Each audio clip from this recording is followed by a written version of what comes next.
Hello students, welcome you all at Lokesh sir unlimited study zone. आज हमारी numerical class है और हम करेंगे मैकेनिकल प्रॉपर्टीज ऑफ मटेरियल के न्यूमेरिकल। चलिए पहला क्वेश्चन पढ़िए बेटा। A steel wire of length 4.7 meter and a cross-sectional area 3.0 into 10 to the power minus 5 meter square stretches by the same amount as the copper wire of length 3.5 meter and cross-sectional area 4.0 into 10 to the power minus 5 meter square. Under a given load, what is the ratio of Young's modulus of steel of that of copper? Okay, तो बहुत easy question है भाई। क्या निकालना है आपको? What is the ratio of the Young modulus of steel to that of copper? मतलब आपको निकालना है Y S upon Y copper निकालना है। ओके, तो वाई का फॉर्मूला आप जानते हैं क्या होता है? F capital L upon small L into कितना ए, ये हुआ करता है। ठीक है ना? फोर्स पर यूनिट एरिया, बिल्कुल सही। ओरिजिनल लेंथ अपॉन हाँ, force per unit area into original length upon change in length, ये फॉर्मूला होता है। तो बस आपको दोनों के लिए ये फॉर्मूला लगा देना है। ओके, तो पैरामीटर्स लिख लो दोनों के लिए। स्टील वायर के लिए लेंथ ऑफ वायर दी गई है, area of cross section given है, length change in length delta L ले लो। ओके, और फोर्स आपके पास एफ दिया गया है। ओके, एलोंगेशन डेल्टा एल है। दोनों में क्या कह रहा है? दोनों में सेम लेंथ सेम अमाउंट में खींचा है। Stretch by the same amount, stretch by the same amount, मतलब जो दोनों का एल है, स्मॉल एल है जो है ना, दोनों का सेम है। दोनों का स्मॉल एल सेम है। दूसरे वाले का ले लो, दूसरे वाले का फोर्स भी सेम है। तो भैया जब डिवाइड करोगे तो पहले वाले में जब आप डिवाइड करोगे एफ, दूसरे वाले का एफ, ऊपर वाला स्टील वाला है, F steel, L steel, L steel, A steel, यहाँ पे F copper, L copper, small L copper और ए कॉपर। बोलिए यस।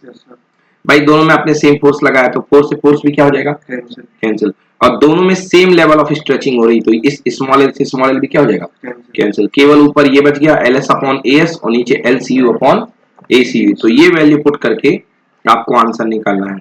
ओके, तो पहले वाले का आपने यंग मॉडुलस निकाल लिया, दूसरे वाले का आपने यंग मॉडुलस निकाल लिया। ओके, तो दोनों को जस्ट आपको क्या करना है? डिवाइड करना है। तो देखिए पहले वाले में भी एफ और डेल्टा एल सेम है और दूसरे में भी एफ और डेल्टा एल सेम है। तो जब आप डिवाइड करोगे बेटा तो आपको क्या होगा? एफ और डेल्टा एल दोनों क्या हो जाएंगे? कैंसिल हो जाएगा। ओके, तो दोनों को डिवाइड करने पर एफ डेल्टा एल, एफ और एफ डेल्टा एल क्या हो गए? कैंसिल। आंसर कितना आ गया? 18:1। ठीक है ना? चलिए एक बार इसको करिए कॉपी में अपने, स्टार्ट कीजिए। अगला क्वेश्चन देखते हैं। Two wires of diameter 0.25 centimetre. तो पहला वायर, दो वायर है 0.25, 105 आ रहा है। तो मेरा 188 अपॉन 105 आएगा पूरा पूरा। उसको सही कर लो। ठीक है। टू, नेक्स्ट क्वेश्चन देखते हैं। Two wires of diameter 0.25 centimetre, one made of steel and the other made of the brass. दोनों का डायमीटर सेम दिया गया है। दोनों का डायमीटर सेम मतलब एरिया सेम है, क्योंकि रेडियस सेम होगी। कह रहा है the unloaded length of the steel wire, मतलब एरिया कैंसिल हो जाएगा। एरिया कैंसिल हो जाएगा, बिल्कुल सही बोला आपने, है ना। कह रहा है the unloaded length of the steel wire, मतलब original length capital L, unloaded मतलब कैपिटल एल। कैपिटल एल दी गई है 0.5 and that of the brass wire, brass wire की मतलब कैपिटल एल जो दी गई है 1.0 है। तो एल स्टील इक्वल टू कितनी है? 1.5 and L brass equal to कितनी? 1.0। समझ गए? दोनों के यंग मॉडल्स दिए गए हैं 2.0 इंटू 10 की पावर 11 पास्कल एंड 0.91 इंटू 10 की पावर 11 पास्कल। ओके, कह रहा कंपेयर द एलोंगेशन। एलोंगेशन मतलब आपको क्या निकालना है बेटा? Change in steel upon change in copper. तो पिछले बार गामा नहीं दिया था, इस बार एल नहीं दिया, तो एल को ऊपर ले आओ, गामा को नीचे भेज दो। समझ गए ना? फॉर्मूला क्या होता है गामा का? mgl upon pi r square into L होता है ना। तो एल को निकाल लो, तो एल इक्वल टू हो जाएगा mg capital L upon pi r square into gamma. Yes और नो? अब इसके दो रेशियो बना लो, पहले वाले के लिए और दूसरे वाले पाई आर स्क्वायर तो कट जाएगा दोनों। ओके, अच्छा मास दिया गया है क्या? मास नहीं दिया है। Two wire of the diameter, one made of steel and made of this. Okay, area same नहीं दिया सर। नहीं बेटा, मास देना था इनको, मास भूल गए लेने के लिए, डायग्राम बना हुआ है। ओके, तो एक का मास कितना है? 4 है और एक का मास 6 है। ठीक है ना? तो एक का मास है 4, एक का मास है 6। एक मिनट, तो 6 है ठीक है, तो इसमें सारे पैरामीटर निकाल लिए, इसकी वैल्यू पुट कर दी। अच्छा, और बेटा डायग्राम से क्वेश्चन पे चलो, तो देखो इस वाले पे 4 पे क्या एक्ट करेगा, 6 भी एक्ट करेगा, 4 भी एक्ट करेगा, हाँ। मतलब इस पे 10 एक्ट करेगा, और इस वाले पे केवल क्या एक्ट करेगा, 6। समझ गए ना? हाँ। तो इस वाले पे मतलब ब्रास वाले वायर पे केवल 6 एक्ट करेगा, और जो अपना ये वाला वायर है तो इससे एल निकल आया पहले वाले में, और दूसरे वाले वायर में 6 और 4 10 दोनों एक्ट करेंगे। समझ गए ना? तो उससे फिर आप जो है निकालेंगे ये वाला। समझ गए ना? दोनों की वैल्यू निकालनी है, कंपेयर करना था क्या, कंपेयर भी करना है, तो कंपेयर करना मतलब दोनों को डिवाइड भी करना है, दोनों क्या करना है, डिवाइड भी करना है। तो दोनों की लेंथ को आप डिवाइड कर दो, तो पहले केस में लेंथ ये निकल आई, रेडियस दिया हुआ है ना? हाँ रेडियस की वैल्यू, ओके। तो पहले केस में लेंथ ये निकल आई और दूसरे केस में लेंथ ये निकल आई, दोनों को डिवाइड कर दिए, ओके, मिल जाएगा ना? तो ये नंबर 1 है ब्रास के लिए, और ये नंबर 2 स्टील के लिए, ठीक है ना? इसको दोनों क्या करना पड़ेगा, डिवाइड करना पड़ेगा। उन लोगों ने बोला है कि हमें चाहिए L brass upon L, clear कर लोगे? चलिए स्टार्ट कीजिए करना, सॉल्व कीजिए। तो ये क्वेश्चन डायग्राम पर बेस्ड है, इसमें डायग्राम बना लीजिएगा पहले, ओके।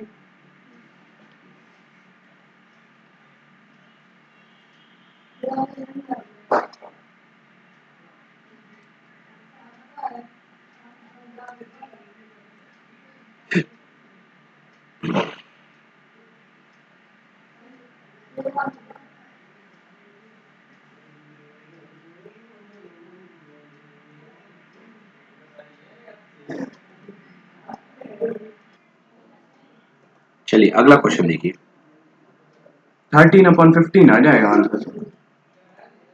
हाँ जो भी है निकालने के वो बाद। सॉल्व कर जैसे लीजिएगा। 10⁻⁴ कैंसिल हो जाएंगे। हाँ ठीक है, 13/15 करेक्ट आंसर, बिल्कुल सही।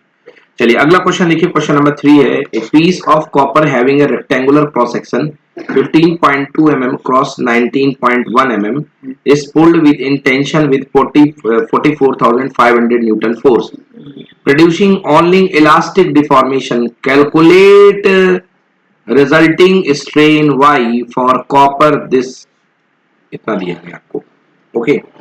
आपको y की वैल्यू दी गई है, ठीक ना? तो सबसे पहले आपको y दिया हुआ है यानी यंग मॉडुलस, ओके। शुरुआत में आपको कॉपर का, ये मान लीजिए कोई कॉपर का पीस है, रेक्टेंगुलर पीस है, तो आपको दिया गया है कॉपर की लेंथ और ब्रेड्थ। क्या दिया गया है?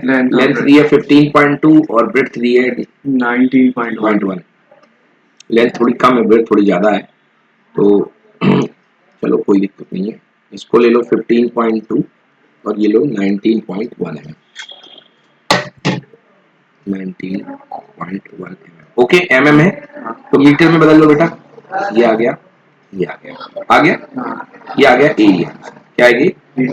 अब आप जो है, अब आप इसको खींचते हो इतने फोर्स से, अब आप कॉपर को क्या करते हो, टेंशन देते हो, यहाँ पे एक क्लिप लगा करके, एक हुक लगा करके आपने इसको खींचना शुरू किया, ओके। खींचोगे तो जब आप इसको खींचोगे तो कह रहा है producing only elastic deformation, calculate the resulting strain. आपको रिजल्ट, तो ये क्या होगा बेटा, यंग मॉडुलस दिया हुआ है, मतलब ये इसमें लॉन्गिट्यूडिनल स्ट्रेन डेवलप होगी, बोलो यस और नो?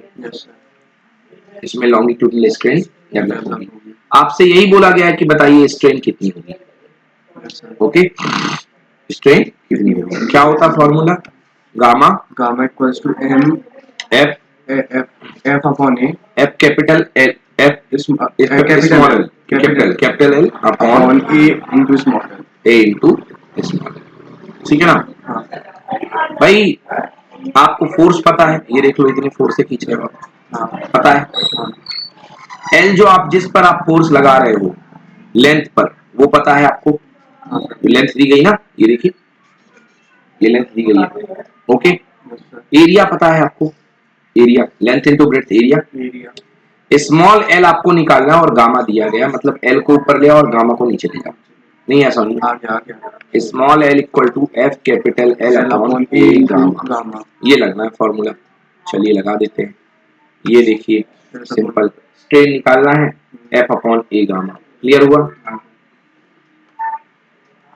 ठीक है, तो लॉन्गिट्यूडिनल स्ट्रेन मतलब चेंज, बेटा अपन को तो चेंज इन लेंथ नहीं, सॉरी स्ट्रेन ही निकालनी थी, और मजे हैं, और कम करना काम, समझ गए ना, सीधे स्ट्रेन ऊपर ले जाओ, समझ गए ना, स्ट्रेन निकालनी है, मैं चेंज इन लेंथ निकाल रहा था, स्ट्रेन निकाल लेंगे। चलिए, तो एफ अपॉन ए और सीधा क्या गामा, तो एफ दिया है, एरिया अपन ने निकाली है दोनों को मल्टीप्लाई करके, और गामा की वैल्यू दी गई है, पुट करके आ जाएगा आंसर, कोई दिक्कत? चलो ठीक। पूरे एनसीईआरटी क्वेश्चन। नेक्स्ट क्वेश्चन, जी हाँ, question number 4, a steel cable with radius 1.5 centimeter support a chair lift at sky area, ठीक है ना, a steel cable with a radius 1.5 centimeter supports a chair lift at a sky area, तो कोई cable जा रही है बेटा हवा में, वो जो केबल नहीं होती है, हाँ, केबल कार जो चलती है आजकल, ओके, ये उड़न खटोला बोलते हैं। अच्छा आप उड़न खटोला बोलते हो, मैहर में गए हुए, हाँ मैहर जबलपुर सब। ओके, तो steel cable with radius of 1.5 centimetre, 1.5 centimetre का इसकी रेडियस है, तो इसकी रेडियस कितनी है, r equal to 1.5 centimetre, area आ जाएगा पाई आर स्क्वायर कर लेंगे। कह रहा है इसमें ये सपोर्ट करके एक chair lift at a sky area, if the maximum stress is not exceed then 10 की power 8 newton per metre square. कह रहा कि जो मैक्सिमम स्ट्रेस है वो 10 की पावर 8 न्यूटन मीटर स्क्वायर से ज्यादा नहीं हो सकता, मतलब यही है लिमिटिंग स्ट्रेस, समझ गए, ये लिमिटिंग स्ट्रेस है। इसके साथ एक चेयर बंधी हुई है, ठीक है ना, ये चेयर बंधी हुई है, ठीक है ना, ये चेयर क्लैंप में चेयर बंधी हुई है, वो टोली जिसमें लगती है। तो कह रहा है कि अगर मैक्सिमम स्ट्रेस इससे ज्यादा एक्सीड ना हो तो बताइए मैक्सिमम लोड कितना केबल सपोर्ट कर सकती है, मैक्सिमम लोड, लोड यानी कि वजन, हाँ वजन, वजन अरे कहाँ चाहिए, वेट कितना सपोर्ट कर सकती है, ओके भाई, सिंपल फॉर्मूला है, मैंने लिखाया था, स्ट्रेस इक्वल टू क्या होता है, फोर्स पर यूनिट एरिया। अब मैक्सिमम स्ट्रेस की बात करोगे तो यहाँ पे मैक्स लगा दो तो मैक्सिमम फोर्स आ जाएगा, क्योंकि एरिया से तो कोई छेड़छाड़ होनी नहीं है, चलती हवा में क्या एरिया कम ज्यादा करोगे, समझ में आ गया ना, तो answer maximum stress equal to maximum force upon area, yes और नो, तो भैया आपको मैक्सिमम फोर्स चाहिए है तो फोर्स ले जाओगे एरिया से मल्टीप्लाई करो, फोर्स आ जाएगा, क्लियर हुआ, रेडियस दी है, एरिया तो रेडियस को मीटर में कन्वर्ट कर लिया, मैक्सिमम स्ट्रेस दिया है, area of the cable car निकाल लिए, केबल का एरिया पाई स्क्वायर करके निकाल लिया, maximum load the cable can withstand equals to maximum force, वही तो फाइंड करना है, लोड मतलब फोर्स, ओके। अब बेटा आपके पास ये आ गया, तो maximum stress equal to maximum force upon area of cross section, तो maximum force equal to maximum stress into area of cross section, maximum stress given है 10 की पावर 8 और इनटू एरिया निकाल लिया, आंसर आ गया। तो देखिए मतलब जो maximum load the cable can withstand solve करने पे आएगा 7.1 इनटू 10 की पावर 4 न्यूटन, वेट मतलब फोर्स ही है, हाँ वेट मतलब फोर्स ही है कि इतना लोड ले सकती है। अब आपसे बोले कितने ट्रोली का मैक्सिमम मास बता दो, तो क्या भैया ये फोर्स आया है, mg आया है, ये mg आ गया अपने पास, समझ गए ना, mg में अगर आप g का डिवाइड कर दोगे तो m बचेगा केवल, तो अगर आपसे बोला जाए कि कितना मास इसमें झेल सकती है तो इतना g का डिवाइड करने के बाद, g का डिवाइड करो क्योंकि ये mg है ना बेटा, ये तो mg है, ये लोड है, 9.8, हाँ डिवाइड बाय 9.8, समझ में आया, या 10 से कर दो, तो 10 से कर दोगे तो एक 10 से एक 10 कैंसिल हो जाएगा, तो मास आ जाएगा 3 आ जाएगा, समझ में आया, कोई दिक्कत। चलिए अगला question, the edge of aluminium cube are 10 centimetre long, एक एल्यूमिनियम क्यूब बना लो, इसकी हर साइड 10 सेंटीमीटर लंबी है, 10, 10, 10. The edge of aluminium cube are 10 centimeter long. One face of the cube is firmly fixed to a vertical wall. एक इसका face जो है इसको दीवार के साथ चिपका दिया गया है, समझ गए, एक फेस को आप दीवार के साथ चिपका करके रखे हुए, A mass of 100 kilogram is attached to the opposite face of the cube. A mass of 100 kilogram is attached to the opposite face of the cube. दूसरे फेस पर 100 किलोग्राम का मास अटैच कर दिया गया है. ठीक है, 100 किलोग्राम का मास अटैच कर दिया गया है अपोजिट फेस में. The shear modulus of aluminium is 25 G pascal. Shear modulus में क्या लिखा है? जी पास्कल, ओनली पास्कल होना चाहिए. चलिए ठीक है, कोई बात नहीं, देख लेंगे बाद में. G pascal, okay. Giga, giga pascal, giga मतलब 10 की power 9. Okay, 25 giga pascal. What is the vertical deflection of this space? चलो समझो क्वेश्चन की फीलिंग क्या है यार. जब आप इसको इस तरीके से चिपकाए हुए हो तो इसकी ये वाली जो फेस है जो इसके साथ चिपकी हुई है, पहली फेस जो इसके साथ चिपकी हुई है, वो वाली फेस तो रुकी रहेगी. बोलिए. मगर धीरे धीरे इस लोड के कारण ये वाली जो फेस है ये हल्का सा नीचे आना शुरू हो जाएगी. ऐसे करके कैसा समझ नहीं आ रहा भाई. देखिए आपके पास ये क्यूब था, इसके बाद क्यूब लगा हुआ है. बोलो यस. ये क्यूब लगा हुआ है.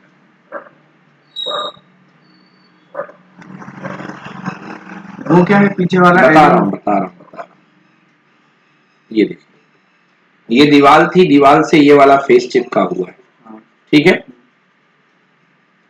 अब इधर वाली फेस पर आपने एक मास लगा दिया, ब्लॉक लगा दिया, तो इसका वजन इसके नीचे जाने का वजन इस पूरे के पूरी इस फेस पर पड़ेगा कि नहीं पड़ेगा? पड़ेगा, क्योंकि ये फेस तो चिपकी हुई है, इस पे पड़ेगा. तो ये जो फेस है रिलेटिवली रबर के जैसे नीचे की तरफ झुक जाएगी कि नहीं? मतलब ऐसा कुछ नया स्ट्रक्चर बनेगा. मतलब ये जो पार्ट है ये हल्का सा नीचे आ जाएगा. बोलिए यस और नो. ठीक है ना. तो ये जो फेस बन रही थी, मतलब जो ऊपर की किसी समय बन रही थी ऐसी, जो ऐसी बन रही थी, वो कहाँ बनेगी? थोड़ा सा नीचे. बोलिए यस. यस बनेगी ना. यस. ये थोड़ी सी नीचे चली गई. ऊपर देखो पहले ये थी और अब जो नई फेस है वो थोड़ी सी कहाँ चली गई? नीचे चली गई.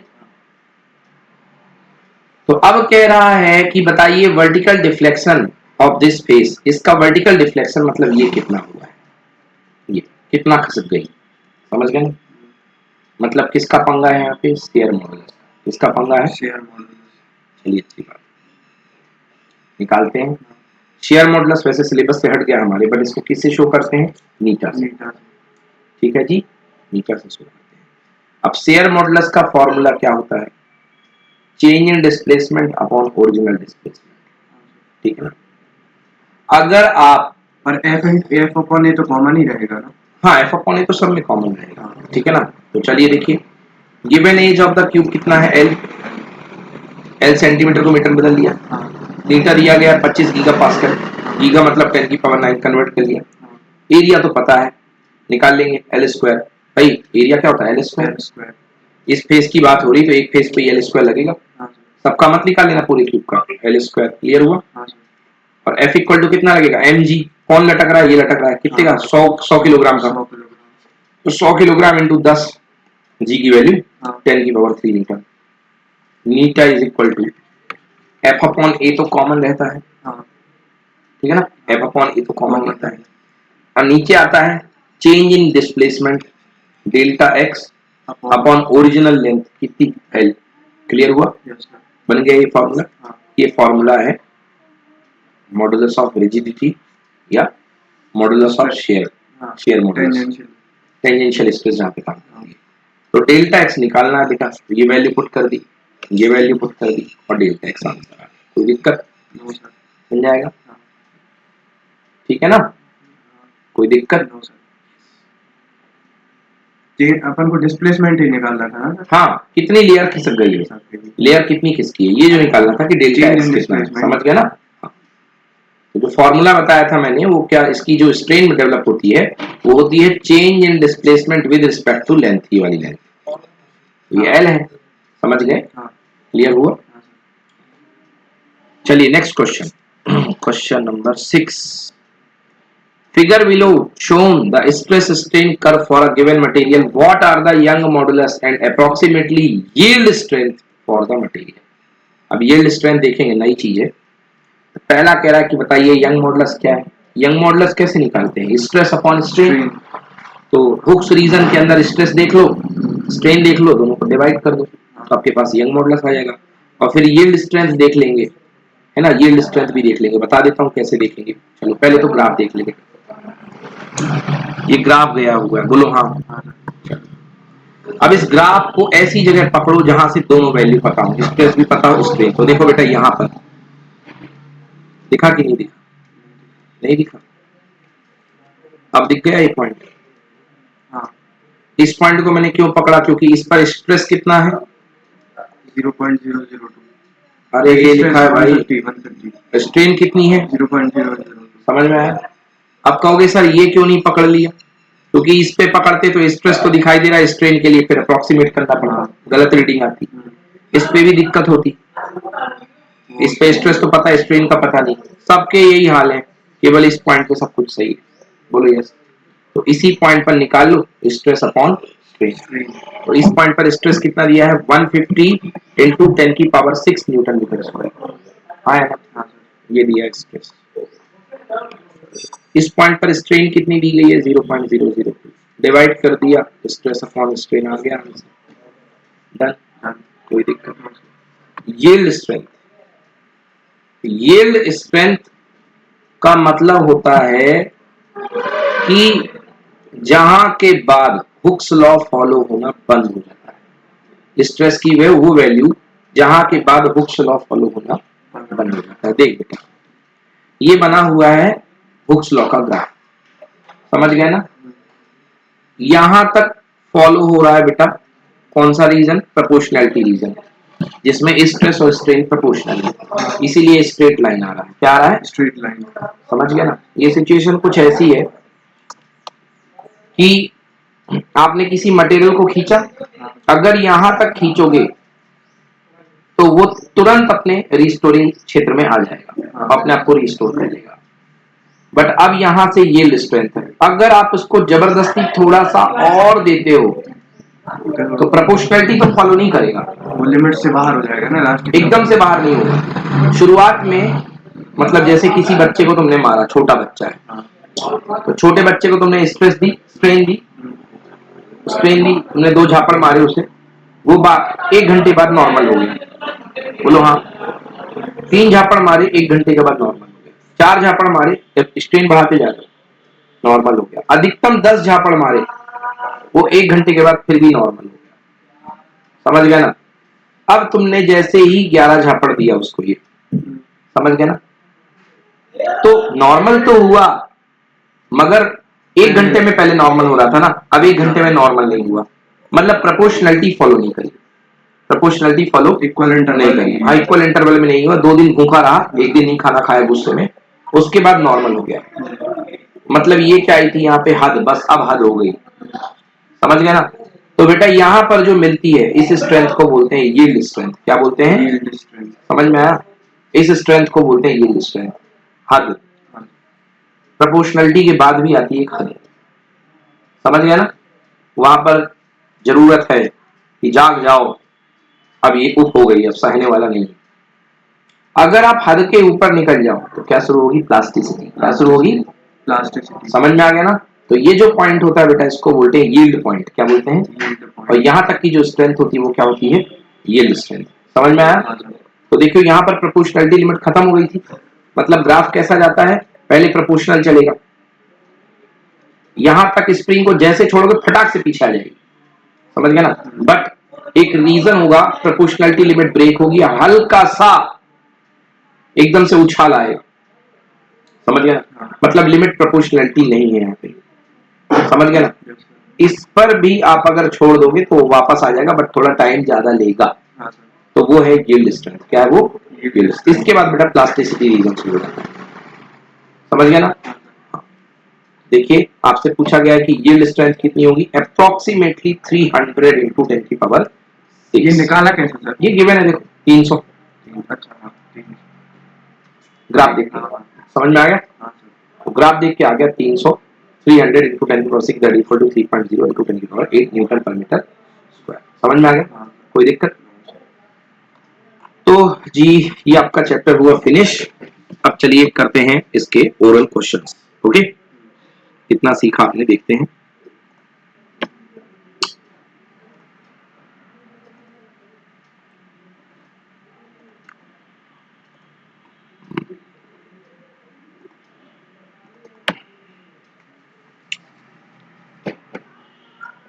चलिए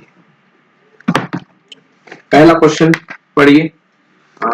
Which physical quantity does not have its unit as Newton per meter square?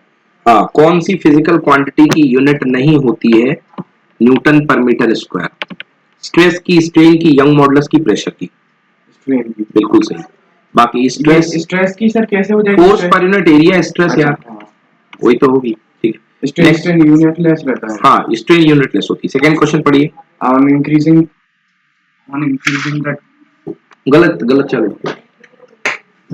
on increasing the temperature the value of modulus of elasticity decreases sir. हाँ बिल्कुल सही। on increasing the temperature 1 marks decreases, ठीक ना? Next question. which substance is more elastic? हाँ, steel sir. बिल्कुल सही, 1 marks। Next question. the Hooke's law actually define हाँ, stress, strain, modulus of elasticity.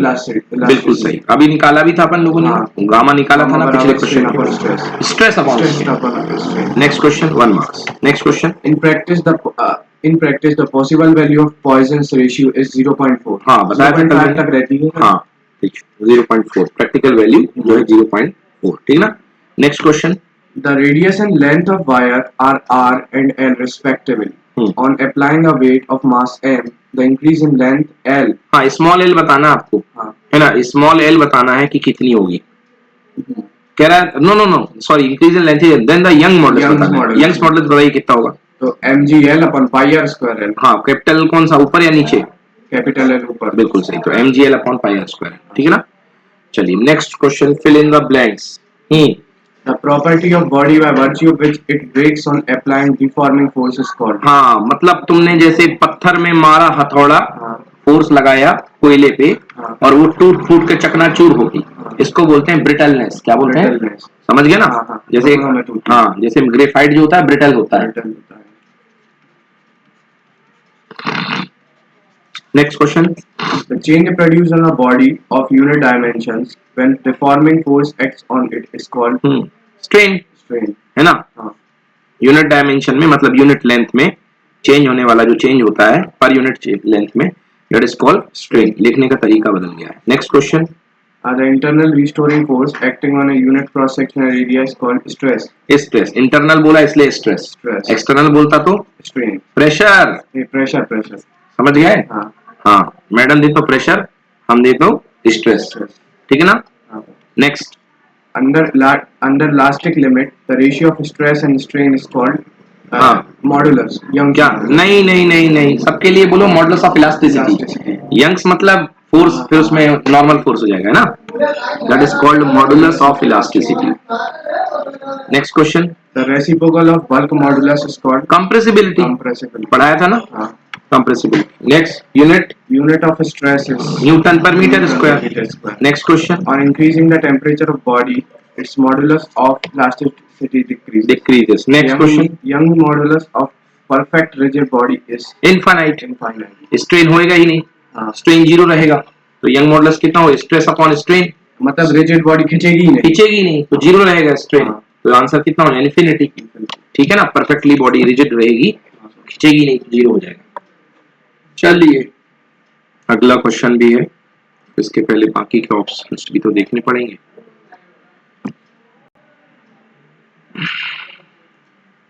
Yes, elastic bodies जो होती हैं, elastic bodies क्या है? Steel.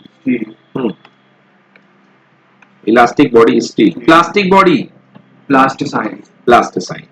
Strain length upon original length. चलो इसी पेज में सारे मिल गए।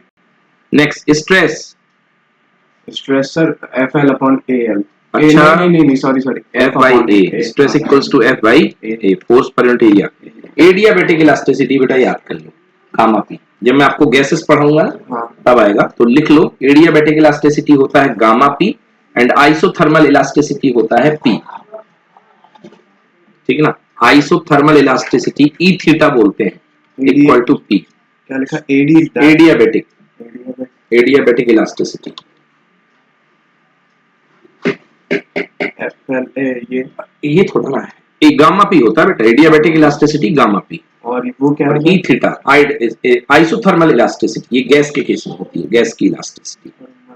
आइसोथर्मल इलास्टिसिटी प्रेशर की इक्वल होती है। ठीक, ये एक एक्स्ट्रा भी है इसमें, FL upon AL, ये तो यंग्स मॉडुलस है। हाँ, FL upon AL Young's modulus है ये। हाँ ठीक है ना।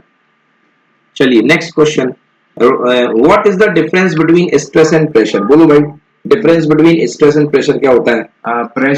Pressure is an external force. Pressure is the effect of external force and stress is the effect of internal restoring force। Yes sir। समझ गए? हाँ। समझ गए? तो जो स्ट्रेस होती है वो internal restoring force per unit area होती है, और जो प्रेशर होता है वो external restoring force per unit area. ठीक है, What is the next effect question. of temperature on young modulus of the system? Very It's simple। inversely proportional. हाँ, As the टेम्परेचर बढ़ाने पर temperature increases, so young modulus decreases, very good, बिल्कुल and सही। young modulus increases, so temperature ठीक है, decreases. ठीक है। Next देखिए, Newton per meter square. हाँ, SI unit of stress Newton per metre square. Next पढ़िए, limitation of Hooke's law. Right the limitation of Hooke's law. It's applied on rigid bodies. ना, it's applicable with in the limit of elasticity. जब तक बच्चा ढीठ ना हो जाए तभी तक लगेगा। समझ गए ना? एक और बोल दिया सर लिमिटेशन, तो एक ही है बस, with in the limits of elasticity. समझ गए ना? तो वही सुबह का भूला हुआ अगर शाम को लौट के आ जाए तो उसे भूला नहीं है ना। बट अगर रात तक लौट करके आया तो मतलब यील्ड पॉइंट आ गया, और अगर नहीं आया है तो मतलब बच्चा ढीठ हो चुका है, आप भूल जाए, अगली बार उसे डांटे भी मत, है ना। नहीं तो इस बार आ गया है, अगली बार आएगा भी नहीं। तो ये हो गया हुक्स लॉ। अगला question, on what factor does the breaking stress depend? Breaking stress किस पे डिपेंड करती है? ब्रेकिंग स्ट्रेस मतलब टूटने वाली जो स्ट्रेस होती है वो किस पे डिपेंड? इलास्टिसिटी लिमिट पार हो जाएगी। देखिए, इलास्टिसिटी लिमिट नहीं, फ्रैक्चर पॉइंट की बात होती है, तो नंबर 1 वो डिपेंड करती है टाइप ऑफ मटेरियल पे, और टाइप ऑफ मटेरियल से सीधा सीधा मतलब है उसके यंग मॉडुलस पे। फटीग हो जाएगा ना, यंग मॉडुलस पे। फटीग नहीं, यंग मतलब कोई तार है, कोई ब्रेक हो रहा था, वो उसका टूटना, उसके टूटने में लगाया जाने वाला फोर्स। पहला तो मटेरियल, ब्रेकिंग स्ट्रेस किस पे डिपेंड करता है? केवल मटेरियल, क्योंकि गामा के अंदर सब आ गया। मटेरियल की प्रॉपर्टी मतलब गामा, यंग मॉडुलस। तो आंसर किस पे डिपेंड करेगा? Breaking stress depend on the material of the wire. समझ गए? Material of the wire, wire का मटेरियल कैसा, समझ गए? चलिए, तो ये चैप्टर हुआ अपना फिनिश। डन।